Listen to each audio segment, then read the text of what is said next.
Ok, bonjour les amis, j'espère que vous allez bien. Comme je vous avais dit, aujourd'hui on va parler du 11e chapitre qui parle de l'attressage PV4. Alors nous sommes toujours dans le premier module de CCNA 1, Introduction au réseau. Alors qu'est-ce que nous allons voir par rapport à ces chapitres ici? Nous connaissons comment est constitué le paquet IPv4. Alors on va parler de l'attressage. Nous connaissons dans le paquet comment il en-tête. Maintenant, ici, on va parler de la structure de l'adressage IPv4. On va voir les adresses monodiffusion, multidiffusion et puis diffusion. On verra les types d'adresses IPv4, la segmentation du réseau et puis les sous-réseaux d'un réseau IPv4. Donc, ce sont là les objectifs que nous allons faire. Alors, ces chapitres ici, c'est un chapitre qui parle de, il y a une partie théorie et puis il y a une partie qui est pratique concernant pas seulement la configuration, mais les calculs des adresses IPv4. Et on a parlé de la segmentation, donc comment diviser l'adresse IPv4. Alors, nous connaissons l'adresse IPv4, c'est une adresse qui est au format décimal qui est au format décimal. Mais en réalité, la machine ne comprend que le binaire. Parce que le décimal, c'est une compréhension de l'homme. Mais la machine voit le binaire. Alors, c'est une adresse qui contient 32 bits. Au total, dans la taille, le poids de cette adresse a 32 bits. Donc, quand on parle d'une seule adresse IPv4, nous voyons une succession de 32 bits qui se suivent. Alors, ces 32 bits en question, ces bits en question sont séparés par quatre groupes de 8 bits, 8 bits. Or, nous savons, 8 bits, ça nous donne un octet. Donc, nous pouvons dire une adresse IPv4, c'est une adresse qui a 4 octets. Oui, une adresse IPv4, effectivement, une adresse à 4 octets. Pour si nous prenons 4 multiplié par 8 bits, ça fait 32 bits. Alors, dans cette adresse, je peux identifier les bits 1, 2, 3, 4, 5, 6, 7, 8 séparés. 1, 2, 3, 4, 5, 6, 7, 8 séparés. 1, 2, 3, 4, 5, 6, 7, 8 séparés. 1, 2, 3, 4, 5, 6, 7, 8. Bon, je mets des X, pourquoi? Parce que bit est une valeur qui est soit 0 ou bien 1. Alors, on ne connaît pas d'abord la valeur. Je n'ai pas précisé parce que si par exemple j'ai donné 0 ou bien j'ai donné 1, c'est déjà j'ai défini une valeur. Alors, dans l'adresse IPv4, nous avons deux parties. Nous avons la partie qui identifie le réseau et puis nous avons la partie qui identifie la personne dans l'individu, l'hôte dans le réseau. Prenons par exemple, vous avez votre numéro de téléphone, il y a le chiffre qui commence, qui identifie la région, le pays, peut-être l'opérateur, le type de réseau que vous utilisez. Et puis il y a le reste des chiffres, les ID qui identifient votre numéro à vous. Donc c'est mélangé. Alors c'est pareil aussi dans le réseau. Dans les réseaux, nous avons l'adresse séparée dans IPv4. Nous avons une partie qui identifie les réseaux et une partie qui identifie les utilisateurs. Alors, tous ceux qui font partie du même réseau auront le même préfixe. Donc, ils auront la même partie réseau.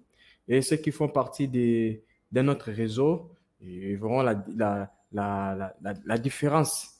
Mais nous tous qui faisons partie du même réseau, nous aurons le même ID, la même identification côté réseau. Mais sauf que côté IT des autres seront différents. Alors, lorsque vous déterminez la partie réseau et la partie haute, il est nécessaire d'examiner le flux de 32 bits. Alors, il faut examiner maintenant le flux de ces 32 bits ici. On doit examiner pour trouver la partie haute et puis la partie réseau. Alors, en réalité, c'est le masque des sous-réseaux qui nous permet de déterminer qui est la partie réseau et qui est la partie haute.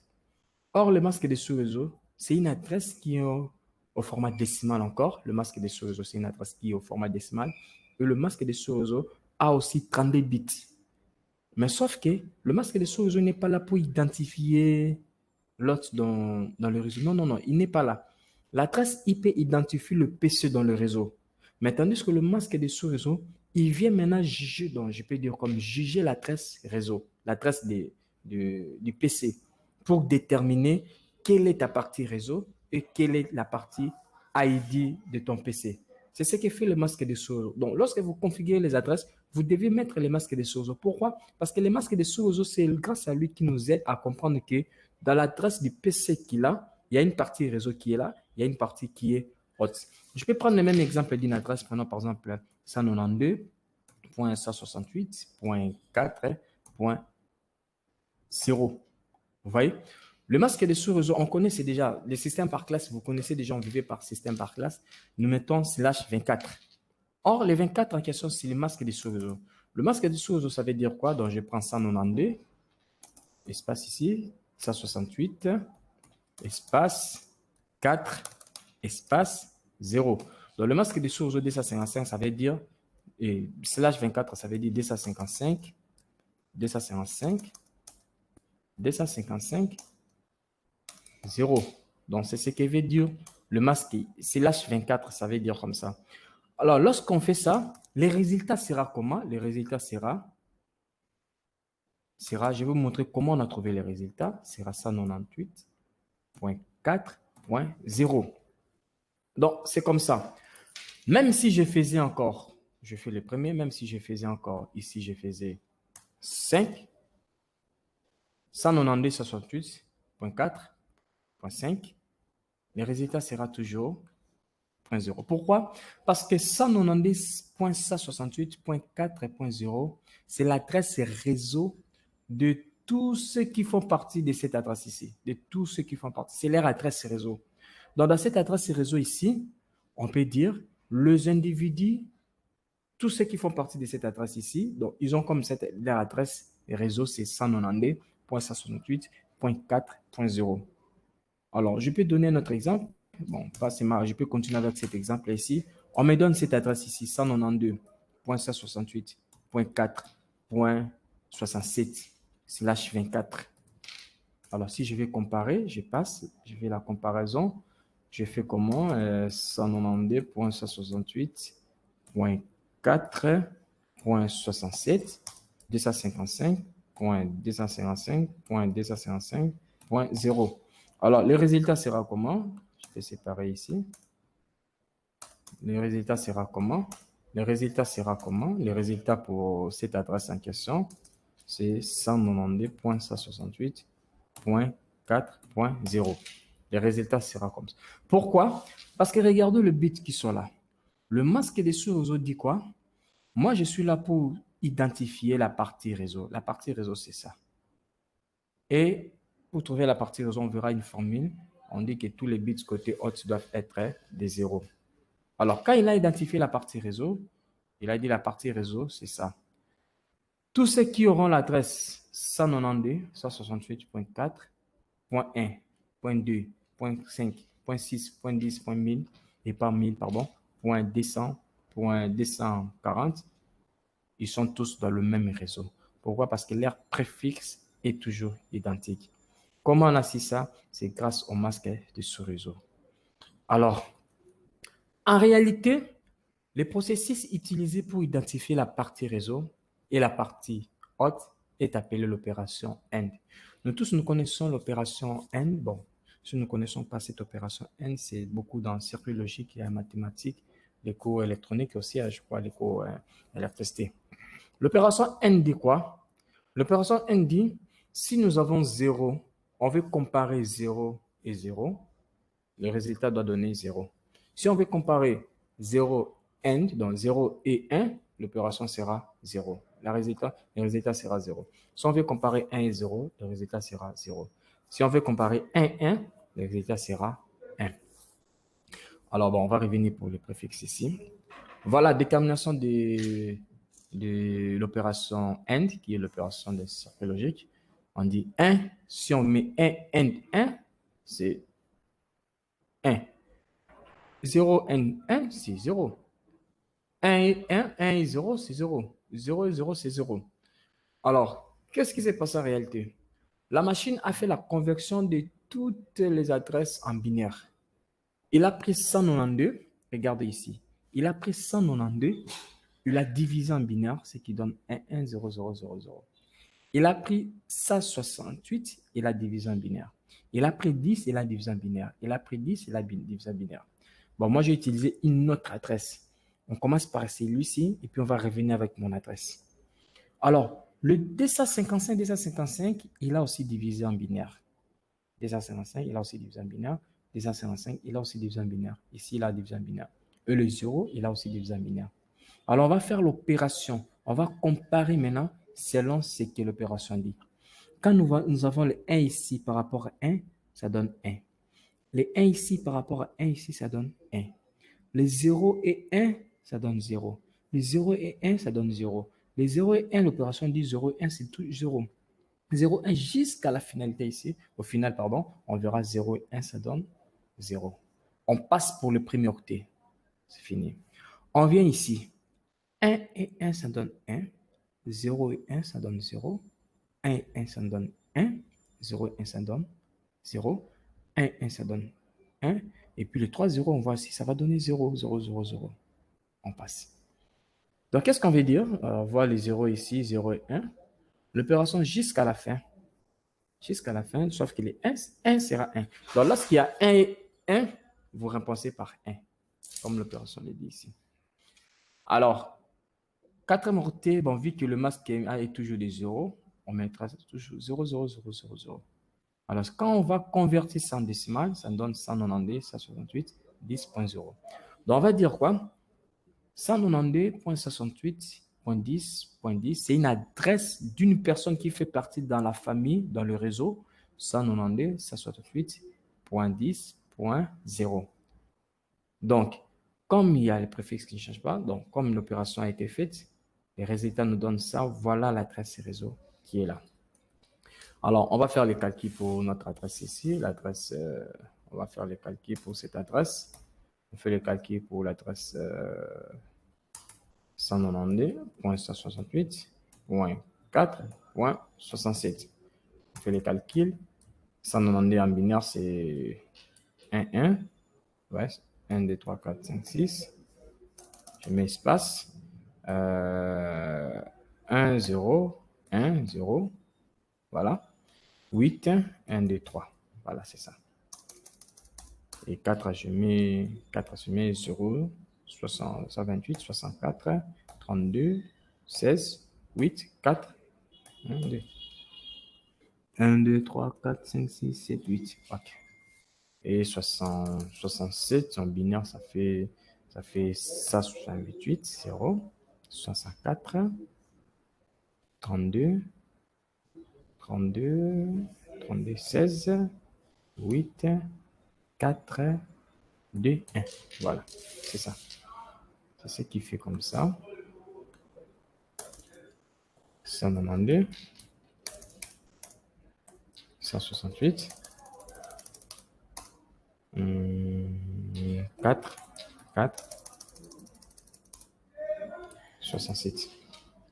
Alors, lorsque je vais comparer par rapport au masque de sous-réseau, le masque de sous-réseau, c'est des slash 24. C'est slash 24. C'est slash 24. Alors, quand je vais comparer, les slash 24, ça veut dire, si vous voulez facilement comprendre ça, là, c'est dans, les slash 24 ici, c'est dans le document, on met slash 24. Mais à la configuration, on ne met pas slash 24. Les slash 24, c'est 255, 255, 255, 255,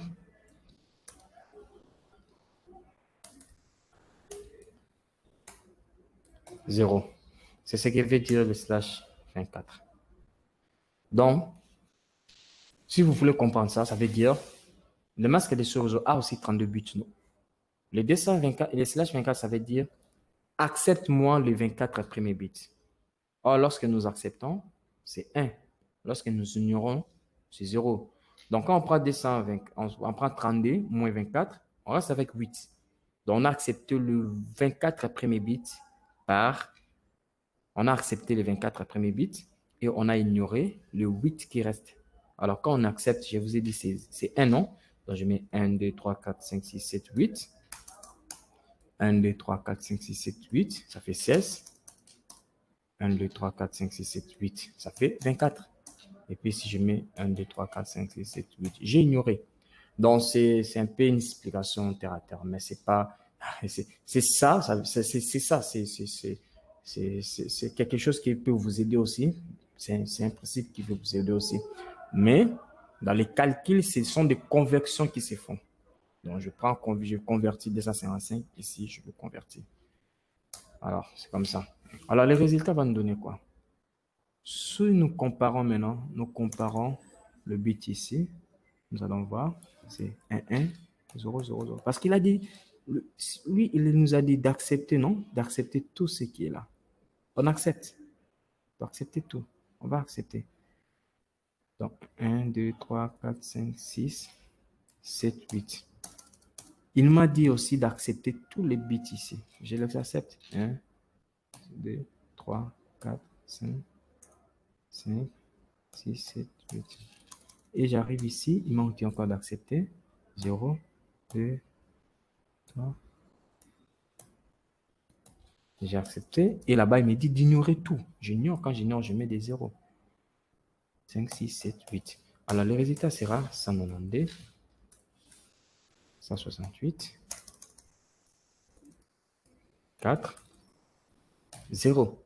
C'est ça les résultats. Ça, c'est l'adresse réseau de cette adresse ici. Alors, c'est ça.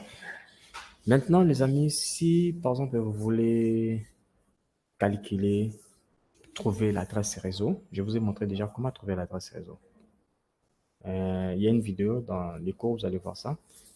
Adresse de diffusion, adresse utilisable, et puis la dernière adresse. On va essayer un peu de faire ces calculs-là. On va essayer de faire ces calculs-là. Mais avant d'aller d'abord, je vais vous montrer quelque chose. Si vous voulez savoir dans votre réseau, vous avez combien d'hôtes que vous pouvez utiliser. Prenons les camps de cette adresse ici, 192.168.4.0. C'est là, je fais 4. Donc, ça veut dire quoi? Je prends la partie réseau, c'est ça, non? C'est les 24 qu'on a accepté. Et on reste avec combien de bits côté hôte? On reste avec 8 bits. Parce que les 0 ici, c'est la conversion de 8 bits. Alors, vous allez prendre 2 étant binaire, D exposant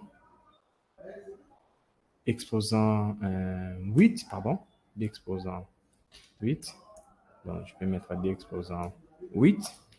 Je mets D exposant 8 moins D. Moins D. Moins D.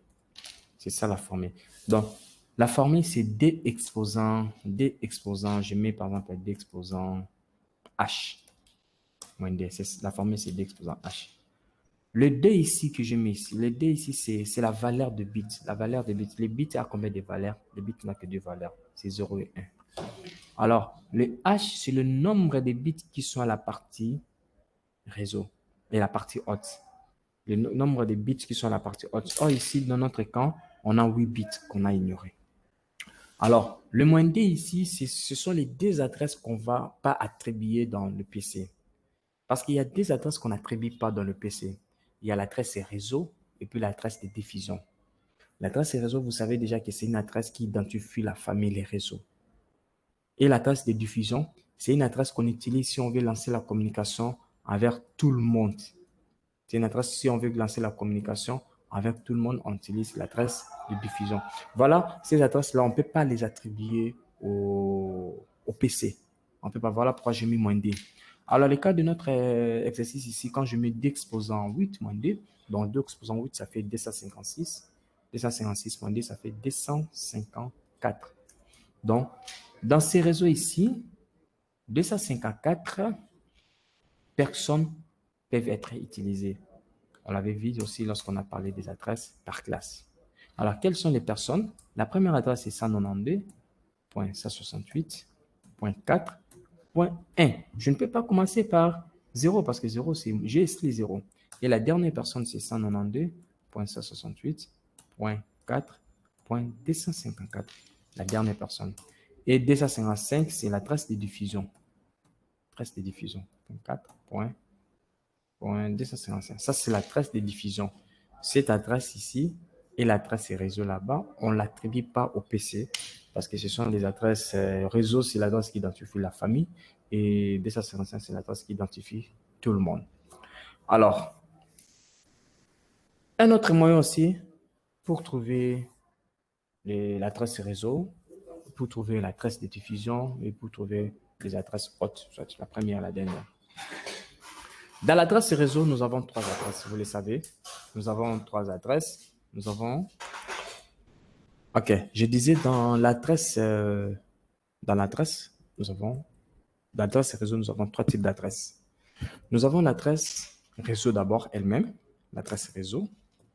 Nous avons l'adresse réseau. Nous avons adresse réseau. Adresse réseau. Nous avons adresse de diffusion, adresse des autres, adresse dot, donc je peux dire adresse dot, adresse dot.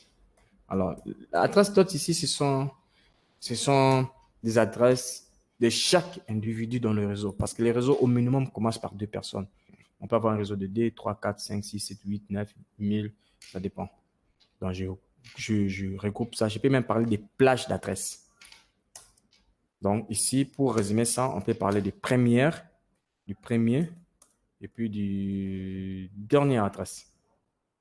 Première et dernière adresse. Donc, on connaît déjà qu'il y a un début et il y a une fin. Et puis, nous avons adresse de diffusion. Adresse de diffusion. Voilà, ce sont là les trois adresses. Alors, ces principes-ci parlent comment? Ces principes-ci parlent... OK, je disais, pour trouver maintenant les adresses en question, prenons par exemple, vous êtes on vous donne une adresse quelque part et vous ne savez pas c'est quoi l'adresse que vous allez utiliser. Comment... OK, vous ne savez pas comment calculer ces adresses-là. Désolé les amis pour ces... Alors, les principes sont simples. On dit quoi? Pour trouver l'adresse réseau, là nous savons, on peut même se référer par rapport au masque et sous réseau. Bien soit, vous dites quoi? La partie haute, selon ce que les masques et sous réseau vous dites, la partie haute, vous les mettez tous, vous les remplacez tous par 0. Donc 0 pour tous les bits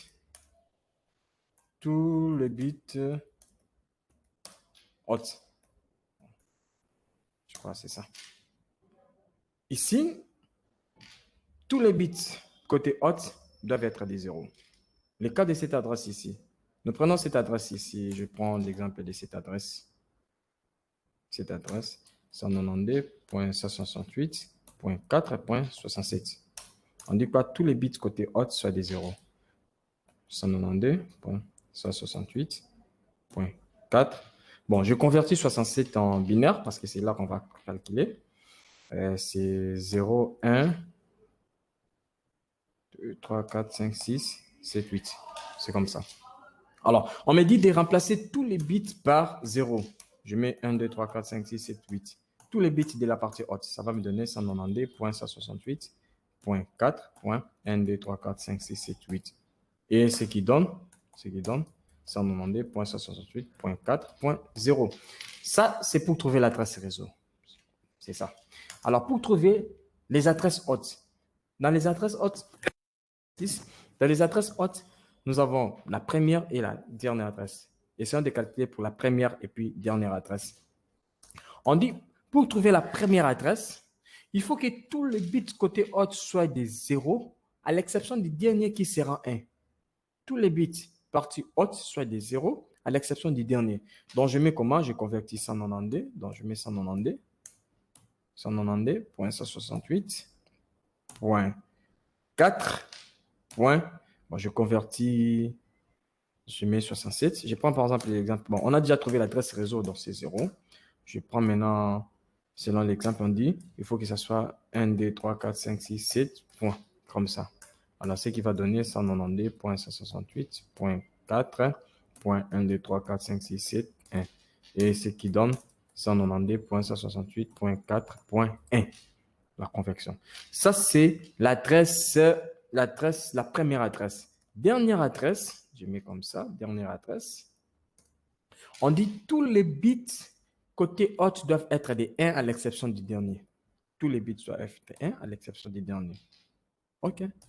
On vérifie. On fait comme ça. 1, 2, 3, 4, 5, 6, 7, 8. Donc, tous les bits doivent être des 1 à l'exception du dernier. Ici, on commence de gauche à droite. Alors, ce qui va me donner 192. 192. Ce qui va me donner quelque chose de comme ça. Pareil, 192.168.4.1, 2, 3, 4, 5, 6, 7, 8. Alors, ça va me donner 192.168.4.254. Vous voyez? Alors, pour trouver l'adresse de diffusion, il faut que tous les bits côté hot soient tous des 1. Pour trouver l'adresse de diffusion, tous les bits côté hot soient tous des 1. On a 192.168.4.0 parce que c'est dans votre travail. On dit tous les bits doivent être des 1. 1, 2, 3, 4, 5, 6, 7, 8. Voilà ce qui va me donner 192.168.4.1, 2, 3, 4, 5, 6, 7, 8. Et ça me donne 192.168.4.255. C'est ça le principe. Pour trouver l'adresse réseau, tous les bits côté hot doivent être des 0. Pour trouver l'adresse, la première adresse, tous les bits côté hot doivent être des 0, à l'exception du dernier à droite. Et pour trouver l'adresse de diffusion, tous les bits doivent être des 1. Et pour trouver la dernière adresse, tous les bits doivent être des 1, à l'exception du dernier. C'est ça ce que dit le principe. C'est ça ce que dit le principe. Voilà, même un petit tableau qui est là. Il y a un petit tableau ici. On parle de la première, de la dernière adresse et les autres. Voilà, vous avez compris quelques principes là. On peut continuer pour parler de l'adresse IPv4 et puis monodiffusion, multidiffusion et puis les autres. Quand est-ce qu'on parle de la monodiffusion? La monodiffusion, c'est lorsqu'un PC lance une information dans son paquet à une seule adresse de diffusion, donc à un seul PC. Donc, il ne mettra pas plusieurs adresses, non, mais il mettra une adresse qui identifie une seule personne. Là, on parle de monodiffusion. Donc, je lance une information à une seule personne. J'appelle une personne seulement. C'est la monodiffusion. Ça, c'est type d'admin. La transmission monodiffusion envoie un paquet à une adresse IP de destination. Par exemple, le PC ici, il veut communiquer avec l'imprimante. Il a envoyé le paquet à l'imprimante. C'est la monodiffusion. Mais tandis que la diffusion, c'est lorsque j'envoie les informations à tout le monde. Tout le monde dans le réseau, je vais communiquer avec vous. Je vous communique. Vous avez vu même, il y a la trace de diffusion, dans la trace qui envoie les informations à tout le monde. Vous allez voir, le PC va émettre les informations à tout le monde. Et ici, on a même 255, 255, 255, 255, partout. Donc, cela veut dire que c'est une recherche à tout le monde, au-delà même du réseau. Donc, c'est tout le monde. Et la trace de multidiffusion, c'est un groupe d'adresses, donc c'est un groupe de PC. Vous connaissez même la trace de diffusion, la multidiffusion, c'est dans la classe de diffusion, la classe D, la classe de diffusion. Ok, je continue. Donc, vous comprenez? Donc, c'est un peu comme ça. C'est un peu comme ça. Donc, la transmission multidiffusion, c'est lorsqu'un PC envoie des informations, pas à tout le monde, mais à un groupe de personnes. Ça peut être 2, 3. Mais, si vous êtes par exemple à 10, il envoie 9 personnes. C'est multidiffusion, c'est pas diffusion. Hein, c'est bon. Si vous êtes par exemple à 10, à l'exception de lui, il envoie 9 personnes. Donc, c'est la multidiffusion. Alors, on va clôturer cette vidéo ici par rapport au type d'adresse qu'on peut trouver. Nous savons que les adresses ont été segmentées par classe. Et il y a les privés. Les privés, je vous avais dit, c'est par exemple, moi, je vais concevoir mon réseau interne, mon réseau à moi. Alors, ces réseaux, il faut que je mette les adresses. Alors, quel type d'adresse que je vais mettre? Ce sont des adresses privées. En dehors des adresses privées, nous avons aussi des adresses publiques. Les adresses publiques, c'est l'adresse qui est utilisée pour l'Internet. Alors, ce n'est pas la même adresse que nous utilisons lorsque nous communiquons ici au sein de notre réseau. L'Internet, pour communiquer sur Internet, il faut avoir l'adresse publique. On dit même ici, cependant, les adresses privées ne sont pas routables globalement. Donc, quand on parle de global, c'est privé. Parce qu'on a parlé, les adresses privées ne sont pas uniques et peuvent être utilisées par n'importe quel réseau. Donc, moi, je crée mon réseau, j'utilise mes adresses privées. Une autre personne crée son réseau, il peut utiliser les mêmes adresses que j'ai utilisées. Ce n'est pas unique, mais l'Internet, c'est une adresse qui est unique. Donc, parce que c'est un réseau global. Si moi, j'utilise cette adresse ici dans le public, une autre personne ne peut pas utiliser pour éviter qu'on ait des conflits. En fait, c'est ça. Alors, on nous a donné les adresses. Nous avons la classe A, nous avons la classe B, la classe C. Toutes les adresses sont là. Alors, quelles sont les adresses qu'on reconnaît comme privées et quelles sont les adresses qu'on reconnaît comme publiques et autres adresses? On dit, dans la classe A, il y a cette adresse ici. La classe A, nous savons déjà, ça commence de 0 jusqu'à 127. Le premier octet. Alors, si vous arrivez à 10.0.0.0, slash 8, on connaît déjà ce slash 8, c'est l'adresse privée pour la classe A. C'est privé. Or, la partie réseau, c'est seulement les 10. Donc, c'est 10 à 255.255.255. Donc, dans la classe A, on n'a qu'une seule adresse réseau. Malgré tout, la classe A nous donne beaucoup d'autres dans le réseau. Parce que si vous prenez selon les formules d'exposant 24 moins D, donc ça va donner beaucoup. Ça va donner à faire des 16 millions, quelque chose. La classe A nous donne qu'une seule adresse réseau privée. Qu'une seule adresse réseau privée. Alors, parlons de B. Ça, c'était A. Ça, c'était A. Parlons de B. Le B, nous connaissons, ça commence de 128 à 191. 91. J'aime beaucoup 92. Alors, la classe B, on dit, dès que vous arrivez ici, dans 172, 16.0.0 à 172.31.255.255. Vous comprenez? Donc, ici, on ne donne pas des sous-réseaux. On donne 16 sous-réseaux, je crois. Parce que c'est une plage. Nous commençons des 16. La classe B, ça, 72 fait partie de la classe B. Mais la classe B, il a deux octets qui appartiennent au réseau. C'est les premiers et les deuxièmes. Mais on voit que le premier n'a pas changé. Ce n'est pas grave. On voit le deuxième a changé. On quitte des 16, il y aura un 17, 18, 19, 20 jusqu'à 31. Donc, on aura une affaire de 16 sous-réseaux, je peux dire. La classe B me donne quand même 16 sous-réseaux. Donc, on a 16, 17, 18, 19, 20, 21, 22, 23, 24, 25, 26, 26, 28, 29, 30, 31, 16. C'est 31, donc 16 sous-réseaux. C'est vrai. Alors, regardez, je vais vous montrer quelque chose. Ici, ils ont mis slash 12. Les slash 12 ici, ça ne veut pas dire que c'est le masque de sous-réseau. Non, ce n'est pas le masque de sous-réseau. Ici, on veut parler des privés. Mais cela, c'est une longueur qui va identifier la limite de la partie publique par rapport à la partie privée et la limite de la partie privée par rapport à la partie publique. Comment je peux vous expliquer ça? Regardez, essayons de convertir seulement le deuxième octet en binaire. Essayons de convertir parce que l'opération, ça s'est fait. Le 12, c'est dans le deuxième octet. Je mets ça 72. Point. 16, c'est 1, 2, 3. 128, 64, 32, 16, 1, 2, 3, 4. 16, c'est comme ça. Et puis, je mets 0, 0. Je mets encore ça 72. Point. Ils ont dit quoi? Ils ont dit que nous devons mettre slash 8. Non, ils ont mis slash 8. Lorsqu'on arrive ici, c'est 8 déjà. 9, 10, 11, 12. Donc, on s'arrête par là. Ce sont les bits qu'on ne peut pas toucher si on veut identifier les privés. Ce sont les bits qu'on ne peut pas toucher. C'est ce que ça veut dire. Alors, ce que nous pouvons toucher, c'est tous les restes qui est ici. Si par exemple, je vais identifier ça comme remplacé par 1, 1, parce que la plus petite adresse est 0. La plus grande adresse est 1.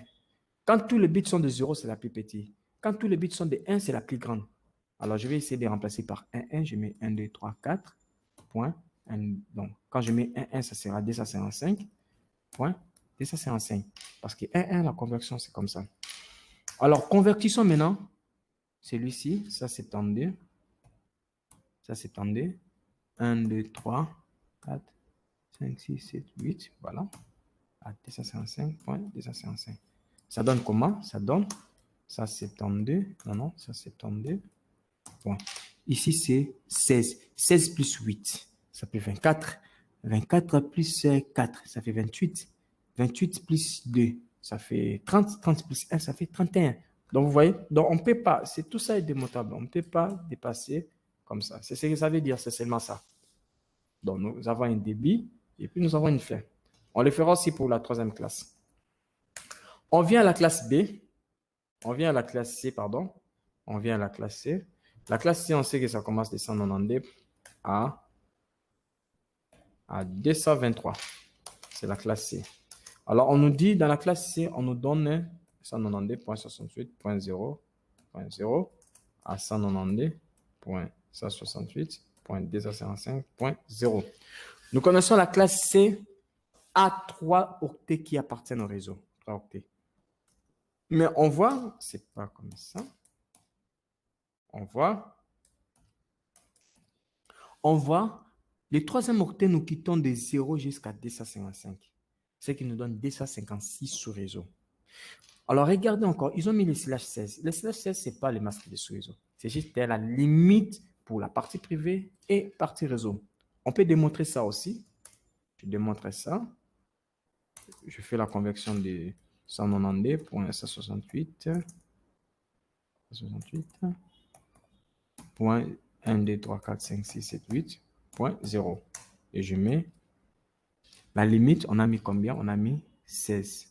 Donc, cela veut dire que 8, 16.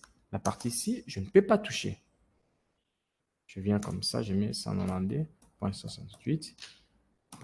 Essayons de modifier les bits pour aller au plus sommet. 1, 2, 3, 4, 5, 6, 7, 8. Et là-bas, quand on modifie, ça sera combien? 255. Alors, quand on va calculer, la réponse sera 192.168.255.255. C'est ça qui donne les résultats. Donc, dans la classe C, nous avons des 0 à 255, ce qui fait 256 sous-réseaux qui appartiennent au privé. En dehors de ça, le privé a pour but de ne pas aller sur Internet. Le privé a pour but de ne pas aller sur Internet. C'est limité seulement. Maintenant, et regardez, les adresses IPv4, ça nous donne, au total d'adresses, ça nous donne 4 milliards d'adresses. Alors, les besoins qu'on a aujourd'hui, tout le monde veut aller sur Internet. Tout le monde. Ils ont réfléchi, ils ont vu que si on restait comme ça, on va épuiser IPv4. Il n'y aura plus d'adresses dans IPv4. On aura un besoin de manque d'adresses. Alors, qu'est-ce qu'il faut faire? Parce que si un privé, vous avez construit votre réseau privé, et ce privé-là veut aller sur Internet, il faut qu'on lui donne l'adresse publique. On le fait quitter dans le privé, on lui donne l'adresse publique. On leur dit non, pour éviter, on va essayer d'atténuer le système. On crée un mécanisme qu'on appelle la NAT, qui veut dire Network Address Translate. C'est un système qui va traduire votre adresse. Donc, regardez, j'ai un réseau privé qui utilise mon réseau privé. Ici, encore privé, utilise privé.